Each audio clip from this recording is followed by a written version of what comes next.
because they didn't have to leave the city of the dead to find the next war. Looks like there's a new one brewing right below me. Chapter 1. I've never been much of a morning person, and seeing the council first thing doesn't improve my mood. The council was formed after McCallum was overthrown, and the thug families of the Six went down with him.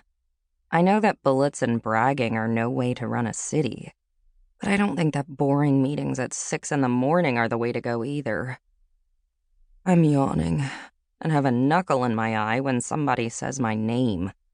I look up to find that every adult in the room is looking at me, and I don't know what the question was, or even who asked it.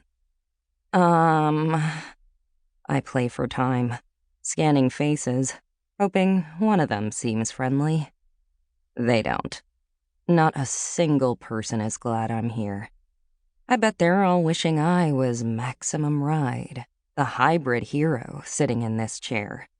Not her daughter, a gangly 15-year-old who was left behind to speak on her behalf, even though I never know what to say. Yes. I finally decide on a word to use. I'm trying to keep it positive. Yes, a woman with steely gray hair repeats, looking over her glasses at me. The question was, which vehicles should we be relying on? Gasoline, diesel, or electric-powered? And your answer is yes? Yes to all, I say, determined to stand my ground even though I don't know what I've put my foot in. I mean, it's kind of dumb to want my feedback on that. I just fly everywhere. I spread out my wings to illustrate, and one of the men rolls his eyes before shuffling his papers. Kind of dumb or not, he says. Langford is required to ask for your input, as you speak for the hybrid population. Langford. That's the woman's name. I can never remember because I just mentally refer to them in my head by the nicknames I made up. Bad haircut, worse breath, really big gut. Of course, for all I know, they might think of me as Bird Girl, so maybe I should shut it. I saw something go into the forest last night, I say. Everybody looks up. 12 pairs of eyes just boring into me. So much for shutting it. Oh well, go hard or go home. It wasn't human, I add. Wasn't human? Langford asks. Could you be more specific? Well, I stretch my legs out, resting my black boots on the table. The man next to me pulls one of his papers out from underneath them. I'm here to speak on behalf of the hybrids, right? Well, I think that's what I saw last night. Another type of hybrid. There's a minor uproar. The guy beside me immediately launches into an argument with the woman to his right, saying that there's no proof that there are more hybrids.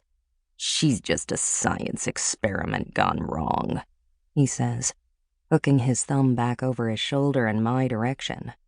We don't know that, another woman, one with long blonde hair, argues back. The scientific exploration that created Maximum Ride and others like her was a secret, and could have been carried out in any number of places. We simply don't know what's out there.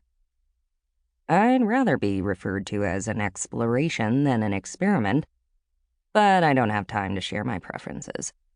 At the head of the table, Langford rises to her feet and slams down her sheaf of papers, bringing all the voices in the room to a screeching halt.